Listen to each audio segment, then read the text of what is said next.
Hello and welcome. I'm Andy Hodges from ZTN Prime. And I'm Natasha Bennett from ZBC.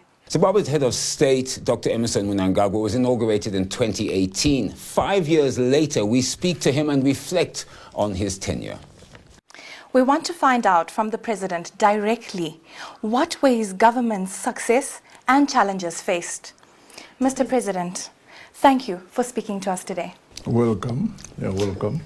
Your Excellency, you were inaugurated in 2018. What would you say are the major successes of your government to date? I think I should correct you.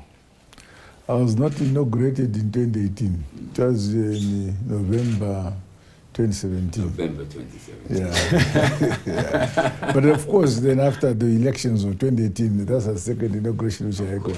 So perhaps I will take it from 2018, where you have set your questions. We'll take it from there. Thank you, sir. Yes. The challenges, the successes, major successes of your government to date? Well, I'm very pleased that at the time I took over in, let's begin from 2018, after the 2018 general elections. The major issues that we were facing the country under sanctions was the issue of food security. Was very critical. The issue of infrastructure development was very critical. The issue of redirecting our education system to address address the issues of development, because Zimbabwe is a developing country. So our education system, in my view, had to be addressed in a manner to produce products from these universities who would do work to develop their motherland. So we need that philosophy also to be taken on board by our universities. Those are some of the challenges which I thought were necessary for us to tackle. So when you say there were the challenges, but then you obviously had policies that your government put in place to turn them around and make them successful. What exactly did you do in looking at those areas over the last 5 years? Sector by sector. I'll begin first. The primary issue was food security, right? So in the food security, we felt that it was critically important to address food security at the household level initially. Then from there, you go to the next level, small farmer holders, and then the big farmers. Now, at the household level, we introduced the what we call Intwasa in the Fumbuza in Ishona, where each household has to dig 52 holes in a straight line this way, and the 19 holes in a straight line going this way. The 19 holes gives food security for a week for a family of 7 people. The 52 holes this way gives a family 52 weeks per year of adequate food. So that has now succeeded in guaranteeing food security at the household level throughout the country. We as government would provide seed and fertilizer. The hole they dig preserves moisture. This is mitigation against the climate change. So that was critical, and we have achieved that. Now, we're in the 4th year of food security, and I don't think that with our model of agriculture, this country will ever again suffer from food security in terms of corn and grain like maize. We moved on to deal with the question, before I finish this maize issue, the second level is where now you address farmers, small-scale farmers and big farmers like myself.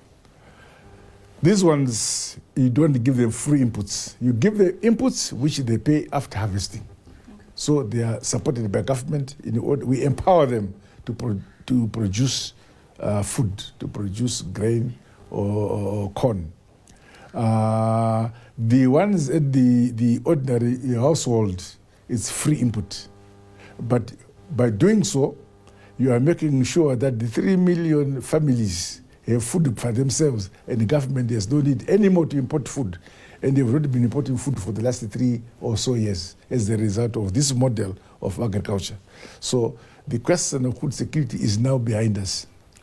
We also to say how much food, this is now above the household level. How much food do we need to feed people like you who stay in town? So we worked out the number of maize or wheat we want per year. And they say, what is the average yield per hectare? You get the average yield per hectare. Then you say, how many hectares should be under irrigation in order to achieve the number of metric tons of grain to support the urban families, the urban population per year. We got those figures. And now we have enough hectarage under irrigation, producing not the average, above average tons per hectare. So we've now got a model of agriculture that guarantees us food for the country. We know how much maize we want for in a year, and we have now enough hectarage under irrigation to produce that.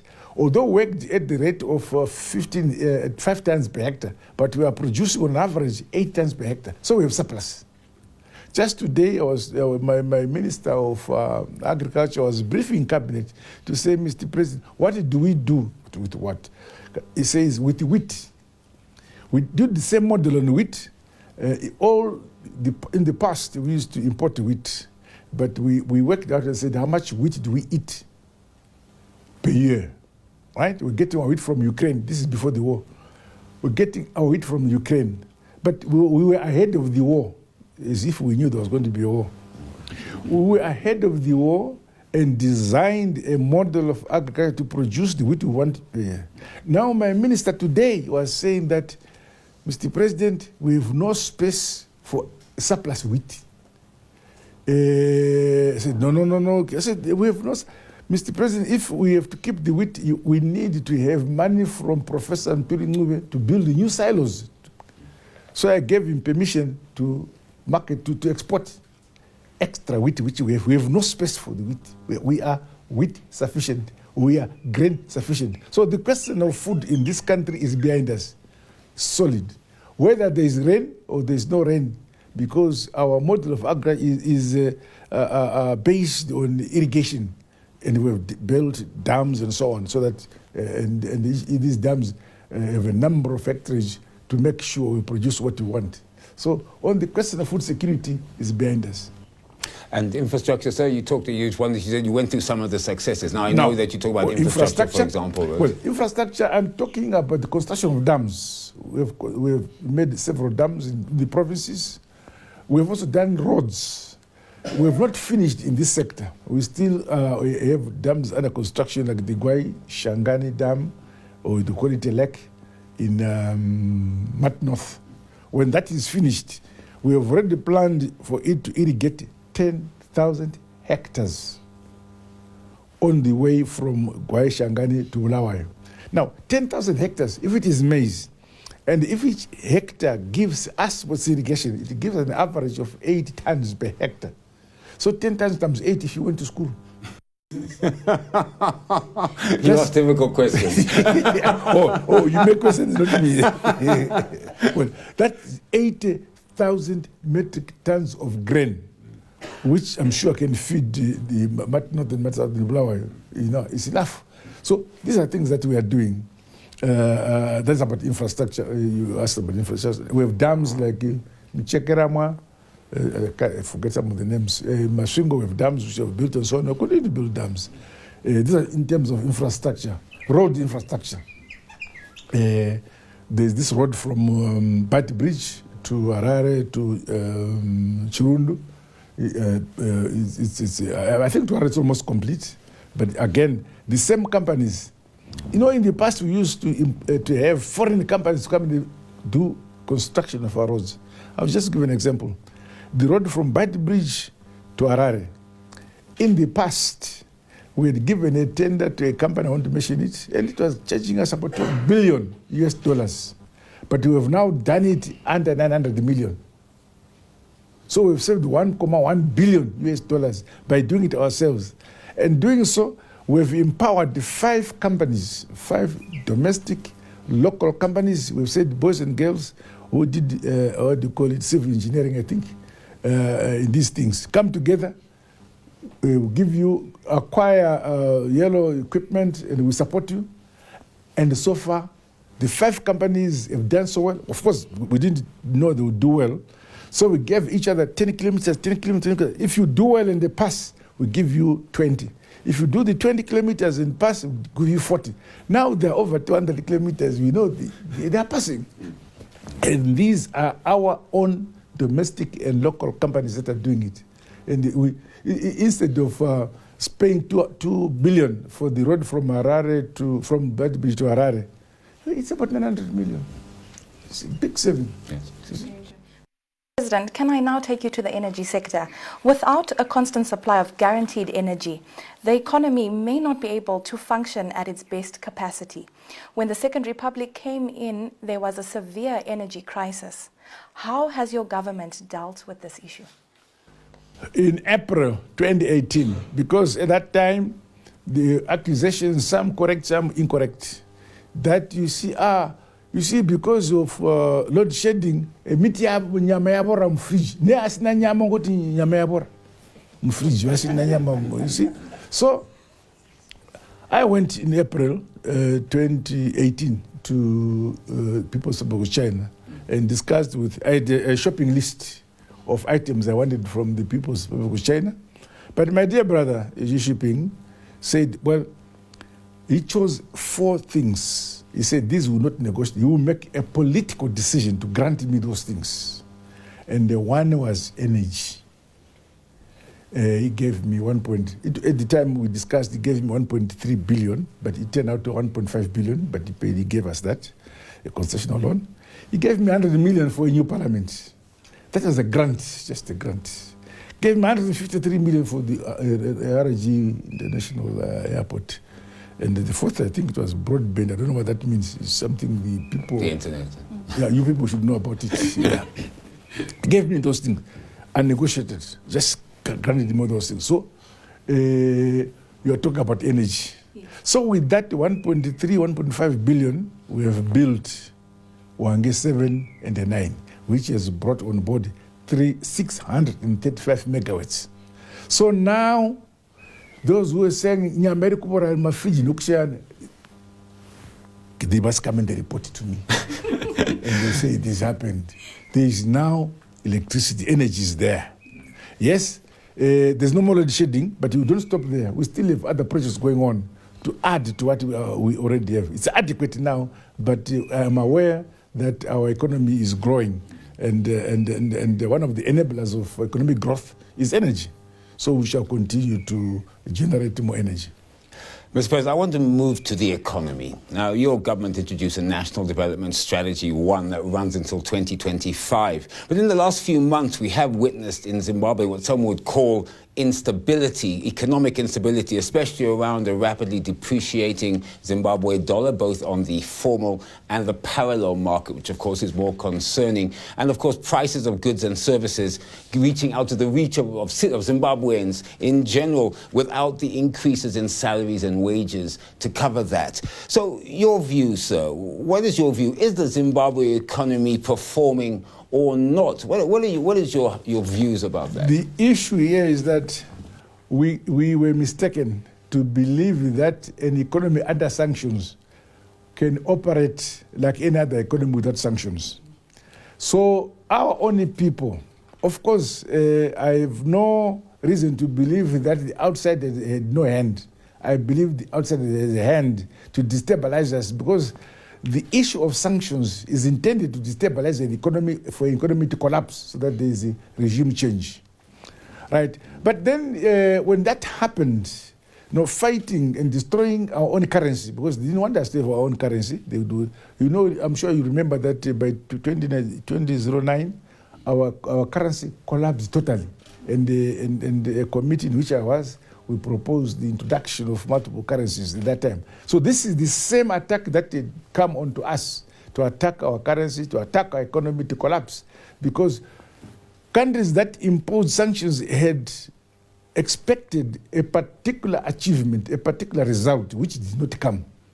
So as a result of that, they decided to continue their attack on the economy, on our currency, and everything. So we sat down with my team, we sat down, and they've introduced measures that has reversed that attack. And then now there's stability in the economy, there's stability in the currency, it has been stabilized.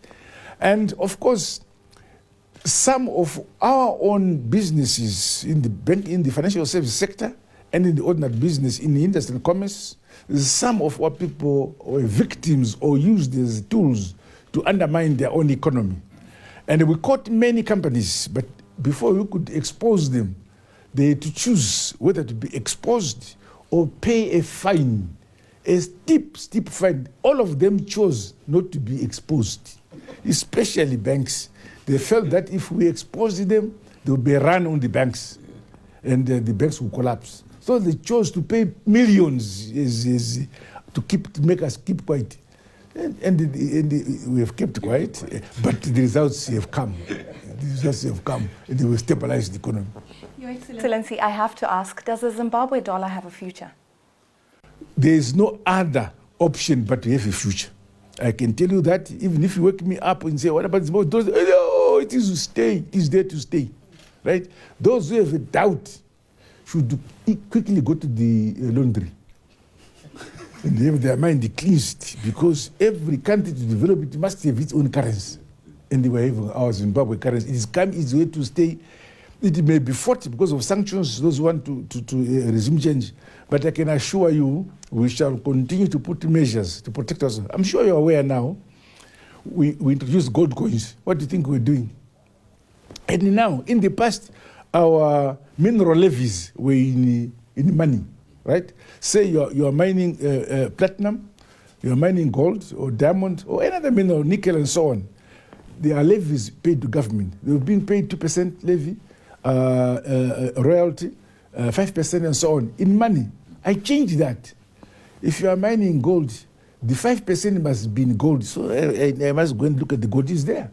If you are mining platinum, I must see it as a commodity. If you are mining diamonds, I must see the diamonds. It is stabilized. Now we have in the Reserve Bank these commodities in a hard, solid. Because if we had got 5% in US dollars, it goes away. You know, it gets used. But I can go and look at my diamonds anytime I want. I can go and look at the diamonds. I can go and look at the gold. I can go and look at the platinum. Solid. It's there. Mr. President, when you look at your Finance Minister, Professor Mnanga's numbers, you can see, you say agriculture is up about 45% year on year compared to last year to now. You look, the mining industry has already hit a 12 billion economy. You look at all other sectors, even tourism is going up. But there still seems to be a disconnect between that economic performance, which seems to be performing well, and Zimbabwe's standard of living. What would you say to Zimbabweans about their standard of living and how we're uplifting them, or how your government is uplifting them? That's a perception.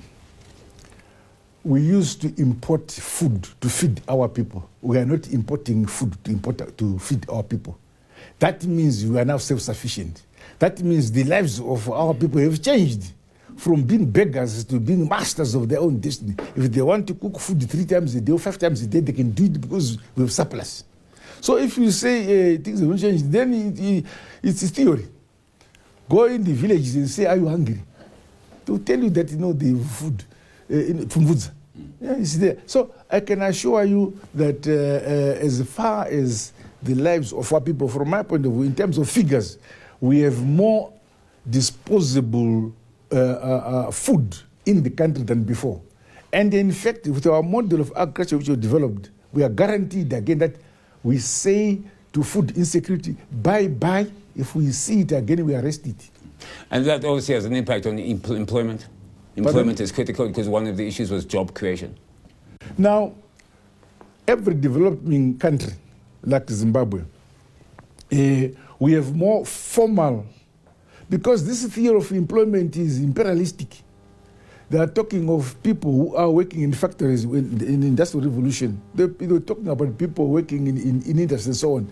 We have so many of our people who live on informal business, and they build their own homes, send their children to school, and according to Western philosophies, these people are not employed. And yet they have more wealth than you who are interviewing me now, working in the formal sector, you see? So the question of unemployment is theoretical. Yes, there are people, our young generation and so on. Again, this is why we've changed our education from to 5.0. It is because we have now introduced innovation. Our education must have technology and innovation, so that when a student leaves a university, in the past ourselves, when we left universities, we either were going to be a clerk, right, or a teacher. At that time it was important. But it's not important anymore now. For instance, my brother, if I say, become a tronza, no, can you cook? You don't know, and yet you're highly educated. Now, we need the professors who can produce a product, not a thesis on Shakespeare, because no one eats Shakespeare. So our education now is so designed that there is production of good and service to save the community. You look at what people want. So the university products must come and satisfy that need. This is what we've changed. Very true, Mr. President. Your vision is to make Zimbabwe an upper middle income by 2030. Do you believe that Zimbabwe is on course to achieve this target? Fortunately, when we introduced the philosophy of the Nika Inova Kwaneve Nevayo, that philosophy has caught up every family. They now know you don't look to having development coming from outside, but yourselves. So with that philosophy, we are building an economy. Just think of it, my dear, that for the last 3 years, despite being under sanctions, our economy in the region is the fastest growing economy for the last consecutive 3 years. What do you say to that? A country under sanctions. Because we believe in ourselves. What are the indicators, sir? Pardon? What are the indicators? The figures tell you we have been growing at 5.5% GDP growth every single year. Which other country has been growing at that level in SADC? Can you name one? I want to talk about foreign direct investment or investment. Now, over the last 5 years, you have at length, and you have announced various investment projects that have been coming into the country, whether it be in mining, tourism, and other sectors in the economy. What is your general overview of the FDI or investments into Zimbabwe? And if possible, do you have any idea of the kind of numbers we're talking about in terms of foreign investment that has come into the nation? That's the philosophy which you want to go, must get out of my people, especially my cabinet. They should not believe in foreign direct investment FDI. No. That's the theory which the first world wants the third world to believe in. To say for us to develop, we must look for investment from their countries. No. We must develop our country with the domestic resources that are available in our country. Right? You see, if you want to build a house, in the past, you look at a catalog and say, oh, very good door frames from Turkey, very good glass from Japan, very good sofa. All those things, we now must have our investors have innovation hubs then to produce those goods locally. If you look at what those products are being produced, the materials are in here. We have them, must produce those things ourselves. For example, just to give an example. We used to get all our fertilizer, either from Ukraine or from Russia, all our fertilizer. Then when this thing happened between Russia and Ukraine, we could not access that fertilizer. And I said to our people, what makes fertilizer? Anyway, we discovered we have all those things here. By this year now, we are almost there to have enough fertilizer for ourselves, producing it here. But do we say, no, let us look for fertilizer elsewhere? We could continue to be importing. But now we realize we can make our own fertilizer. And this applies to many other products in the country. You see? We must produce these things. What we eat must produce. What we wear on, even your glasses, you must find out how the glasses made. You give very nice to have the boys and girls. At this university in Mashonali Center, what is called Bindura University. Yeah, there's a department of what do you call these things? Automa something. Yeah? Or about glasses, an English word for making glasses. Octopity or something. Something like that, yeah. They're doing it now. Go and see how they're making these glasses, but you yourself look at catalogs and they import it from Los Angeles. Go to Bandura and they have them. So are we talking then about investment to come in that value adds, that can take our products, the stuff that we have, the products that we have here, the raw materials we have here, and create products from them, rather than us always importing goods from foreign investment from those foreign countries? It's more about now value adding in Zimbabwe, beneficiation, yes, and then hopefully exporting into the rest of Africa. In that area, at the time the Second Republic came to office, we had about 37 to 39% of products on the shelves being produced locally. The balance was imported onto our supermarkets. Go there today, as a result of Jikaino and the self-belief, we are now at 81% domestic products on shelves of our supermarkets, which means import substitution has worked. Right? So we will continue doing that. Yes, there may be areas where we may lag behind, but we are moving on. Because we also are having a serious scientific balance in terms of our universities for science and technology. And our boys, for instance, since the Second Republic, have you ever had a university that went on strike? Why? You, when you were in school, were making strikes every weekend. You were making strikes. This has changed now because very few want to go even on holiday. We have put innovation hubs at universities. So boys and girls come together in producing products. You give a list of 1,000 items. What do you want to do? What do you want? How much would you want? What do you want to be assisted? And they're producing products. So no more strikes. Just because we have put a sense of responsibility that they themselves are important. They must build their motherland themselves. Since 2018, you have embarked on a deliberate strategy of re-engagement. You state friend to all, enemy to none. We have also seen observers coming to Zimbabwe to monitor the elections. What would you say to comments made that the vote is less about an internal contest, but a tool for re-engagement?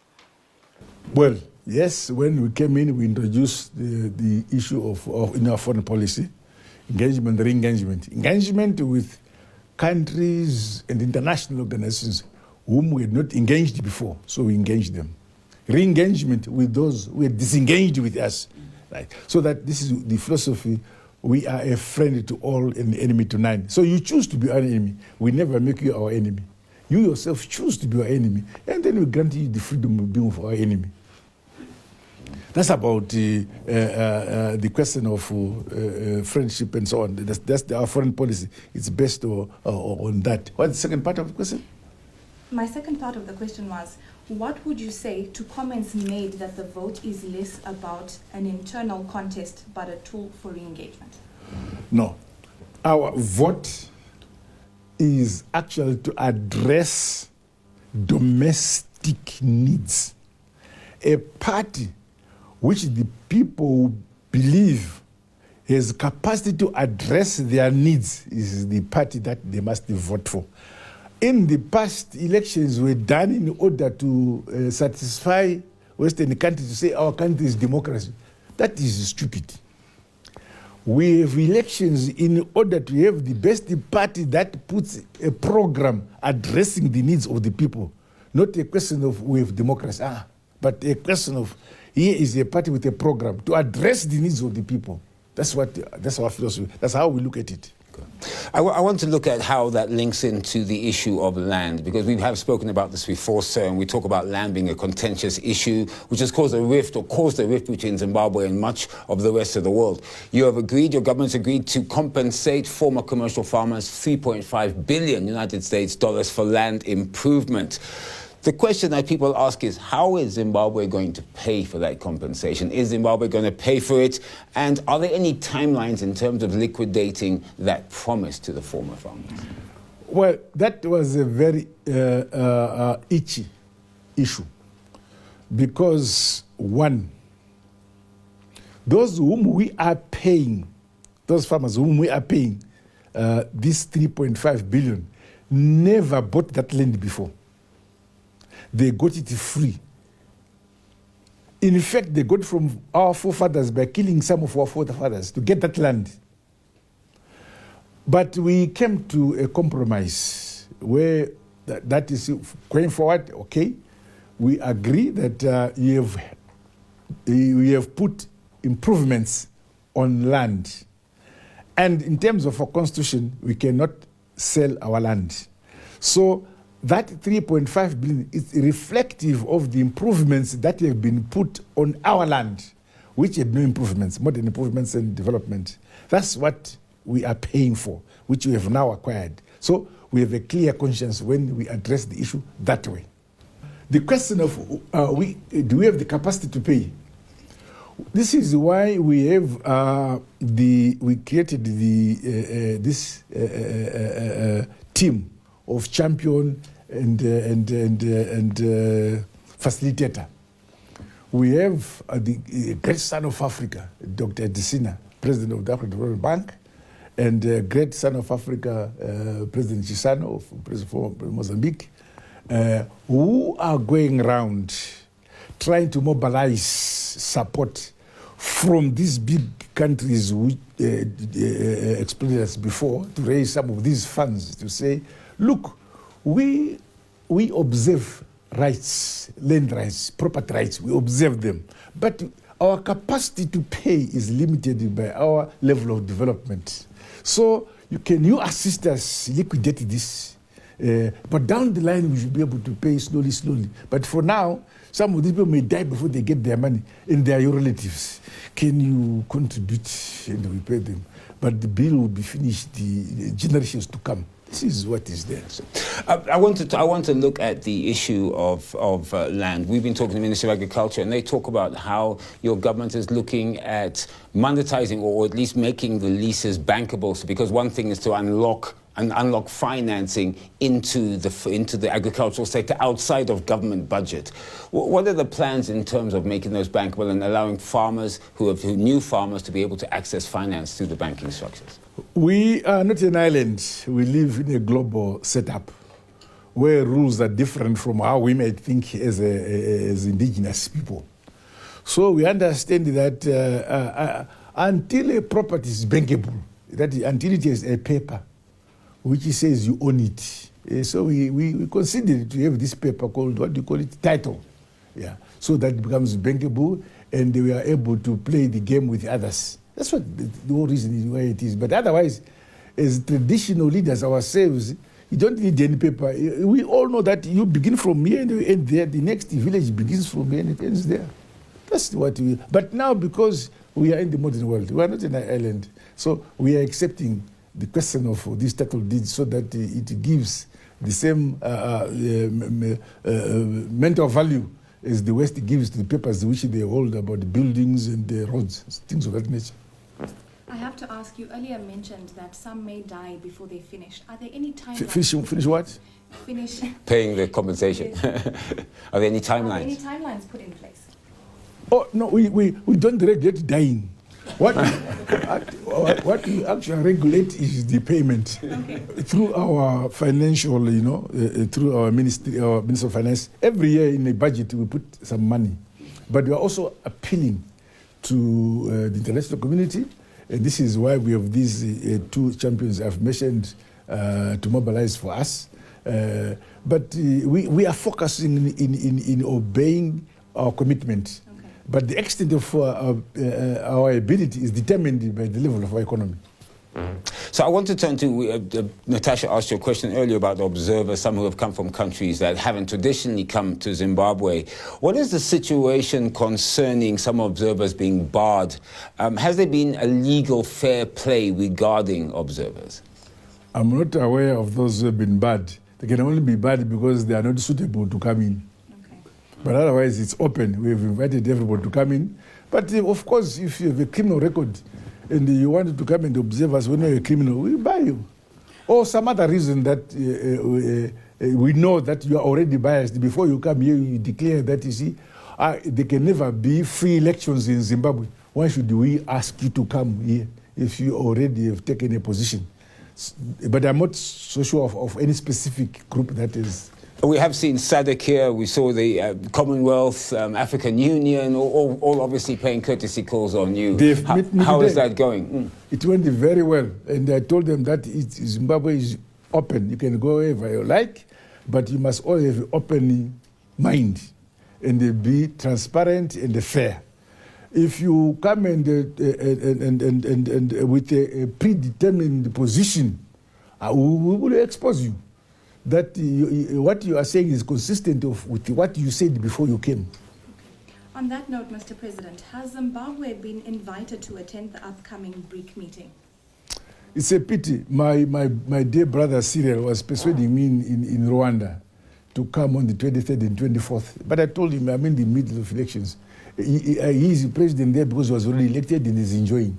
Now for me to go away when elections are there, when I want to be elected, I told him that he must understand. So he did his best to persuade me to come. But I said, my brother, this one, if I may, I might think of sending somebody if it is critically important, because as Zimbabwe, we've also applied to join the BRICS Bank as Zimbabwe. And at the second level, we may also want to join the BRICS as a country rather than the bank side. But I told my brother Cyril that no, I think I like going back into office again. They must be present. And what about rejoining the Commonwealth, sir? Because that is also, I think, one of the things that you've spoken about Zimbabwe looking to rejoin the Commonwealth, obviously under control. Yes, I was. The Commonwealth delegation was there. We were talking about it. And they were just saying, no. But when I was in London at this coronation, they call it coronation, I met the Secretary General of the Commonwealth, Baroness Scott, and said, well, 3 missions were sent here, and all the 3 missions were positive that Zimbabwe qualifies. But one thing was left, the last hurdle was a fair, transparent election, which we are doing now. So I met Ms. Muhammad. She was the one leading the Commonwealth delegate this afternoon. And she gave me the same. So, well, this is the last hurdle we have. So far, we are happy. The elections atmosphere is very peaceful so far. And we hope that it should be during and after. It must remain the same. And we think you're on the track. That's what is left. Thank you for bringing up peace. What measures have you put in place to guarantee the safety and security of Zimbabweans? Is to have our people believe in themselves. That's first thing. Our people should believe that security and the peace must be brought by them, not from our side, but by them. And we say to our people, what makes you happy? A situation of turmoil, a situation of peace. Everywhere I go and address rallies, everybody, they want peace. I said, you are the guarantees of your own peace. No one will bring peace for you except yourselves. So that issue is our own responsibility as Zimbabweans. And I'm happy that our people are on board.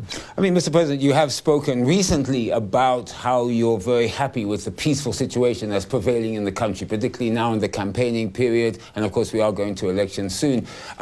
But of course, citizens or Zimbabweans are still concerned that they're concerned about violence erupting possibly after the election. Are there measures that you've put specifically in place to really guarantee the safety and security of your citizens? The people are the ones who guarantee their own security. And so far, I'm happy that our people, because I've said, Nika inotongwa neve nevayo. Igona matigba neve nevayo. Igovakwa neve nevayo. So, you cannot vaka nyika yako, tonga nyika yako, and pray for it when you are fighting. So, this philosophy, these 3, and I've also made it a biblical one. The 3 things are necessary for a prosperous country. Like in heaven, they've got the Father, the Son, the Holy Spirit, 3. And on earth, vaka nyika yako, tonga nyika yako, namadre nyika yako. Mr. President, I know we are coming to the end of this interview, and thank you. But important question. What do you see, your vision for the future of Zimbabwe? Well, look, I'm going for my 2nd term. This is my last term. I believe that my party in particular, ZTNPF, embraces our vision that first and foremost, the stability of our country depends on us. The modernization, industrialization of our country depends on ourselves. People from outside the country's organizations can only come and support our programs. According to my philosophy, we should never accept the programs outside to develop our country. We should design our own way of growing our country, modernizing our country, industrializing our country, and where possible, take on board to implement what we want to achieve for ourselves. And I hope this, in my party, has been taken on board. That's my final question, our final question, sir. What is your final message to the nation? I'm happy that we are in this election period, election mood, and the country is quiet. The country is peaceful. However, I see the enthusiasm of participation in my rallies by the younger generation. They are participating. Throughout, I see them coming. So this is a sign that this country is the future. If the younger people come and hear us, we have gone through the mill, talking about peace, security, and harmony. If they can take that on board, this country will go far. Mr. President, thank you so much for speaking to us today. Thank you. Thank you.